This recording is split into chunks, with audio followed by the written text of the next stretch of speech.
Hello friends, welcome to Iroda Ammachi Samayal. This is நம்ம வீட்டு சமையல். இன்னைக்கு வந்து காராமணியும் முட்டையும் வச்சிட்டு ஒரு பொரியல் பண்ண போறோம். இது ஒரு வித்தியாசமான டேஸ்ட்ல சூப்பரா இருக்கும். இதை எப்படி பண்ணலாம்னு பாப்போம் வாங்க. நம்மளோட சேனலை சப்ஸ்கிரைப் பண்ணாதவங்க சப்ஸ்கிரைப் பண்ணிக்கங்க. சமையல் குறிப்புகள்லாம் உடனே உங்களுக்கு வேணும்னு நினைச்சீங்கன்னா பக்கத்துல இருக்க பெல் பட்டனை அழுத்தி வச்சுக்கோங்க. அப்படியே Facebook, Instagram, ஷேர் சாட்டை ஃபாலோ பண்ண மறந்துடாதீங்க. நிறைய பேருக்கு காராமணி அப்படினா என்னன்னு தெரியாது. தட்டக்காய்னு சொல்லுவாங்க. இது பாருங்க இந்த மாதிரி இருக்கும். இது வந்து என்ன பண்ணணும், சின்ன சின்னதாக பொடியை அந்த அளவுக்கு நம்ம கட் பண்ணி எடுத்துக்கலாம். இந்த மாதிரி கட் பண்ணி எடுத்துகிட்டு நம்ம பொரியல் செஞ்சோம்னா நல்ல டேஸ்ட்டாக இருக்கும். இதுக்கு வந்து ஒரு மசால் ரெடி பண்ணிக்கலாம். 3 காஞ்ச மிளகாய் எடுத்துக்கலாம். இதில் ஒரு 5 கருவேப்பிலை இலை போட்டுக்கலாம். ஒரு 1/4 ஸ்பூன் மிளகு, ஒரு 2 பிஞ்ச் அளவுக்கு சோம்பு, 1/4 ஸ்பூன் அளவுக்கு ஜீரகம், இதெல்லாமே போட்டுக்கலாம். இதில் 2 ஸ்பூன் அளவுக்கு தேங்காய் போட்டுக்கலாம். பாருங்க, பெரிய பூண்டாக இருக்கிறதுனால ஒரு பூண்டு எடுத்திருக்கேன் நான். பல்ஸில் போட்டு நல்லா துருவிடலாம். ரொம்ப தண்ணி ஊற்றியெல்லாம் அரைக்க வேண்டாம். அரைச்சிட்டு காட்டுறேன். நம்ம ஒரு 3 ஸ்பூன் அளவுக்கு எண்ணெய் ஊற்றிக்கலாம். பாருங்க, ஒரு 1/2 ஸ்பூன் அளவுக்கு கடுகு போட்டுக்கலாம். நல்லா 1 ஸ்பூன் அளவுக்கு உளுந்தம்பருப்பு போட்டுக்குவோம். 1 பிஞ்ச் அளவுக்கு பெருங்காயம் போட்டுக்கலாம். இதுலேயே ஒரு இனுக்கு கருவேப்பிலை போட்டுக்கலாம்.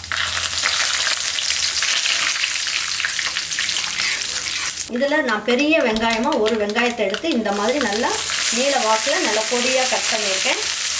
இதையும் போட்டுக்கலாம்.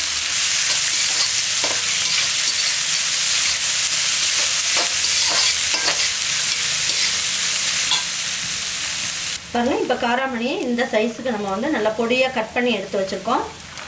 இதையும் இதில் போட்டுக்கலாம்.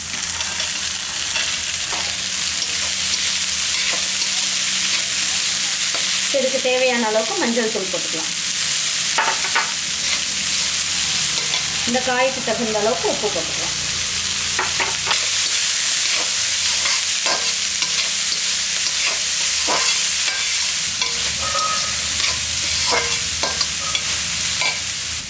பாருங்க, இப்போ மசால் வந்து இந்த அளவுக்கு நல்லா அரைச்சிட்டோம்.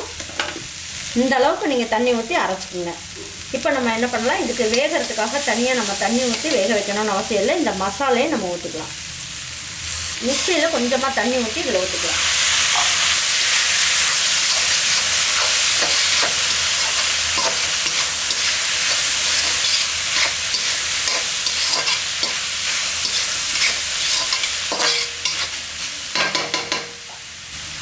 லேசாக தண்ணி மட்டும் லேசாக போய் தெளித்து விட்டுருங்க.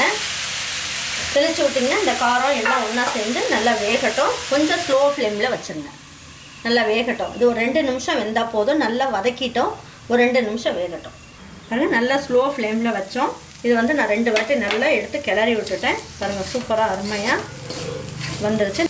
பாருங்கள், வெஜிடேரியன் சாப்பிட்றவங்களா இருந்தால் இதை அப்படியே நீங்கள் எடுத்து வச்சு சாப்பிட்லாம். ரொம்ப ஜம்முன்னு சூப்பராக இருக்கும். இப்போ வந்து எண்ணெய் சாப்பிட்றவங்களாம் என்ன பண்ணலாம், இதுலேயே ஒரு முட்டையை உடச்சி ஊற்றிக்கலாம். அதாவது காயெல்லாம் இந்த மாதிரி ஓரமாக தள்ளிக்குங்க. தள்ளிட்டு முட்டையை உடச்சி ஊற்றிக்குங்க. லேசாக அப்படியே கிளக்கி விட்டுக்குங்க.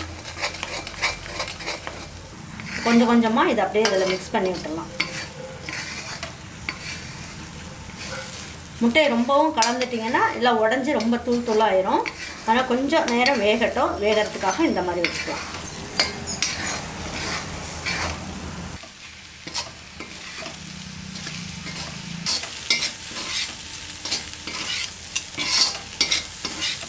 இப்போ என்ன பண்ணுவோம், ஃபைனலாக கொஞ்சமாக மல்லி இலையை தூவி விட்டு கிளறி இப்போ எடுத்து வச்சிடலாம். ரொம்ப அருமையாக ரெடி ஆகிடுச்சு. இப்போ இதை எடுத்து வச்சு பரிமாறிக்கலாம்.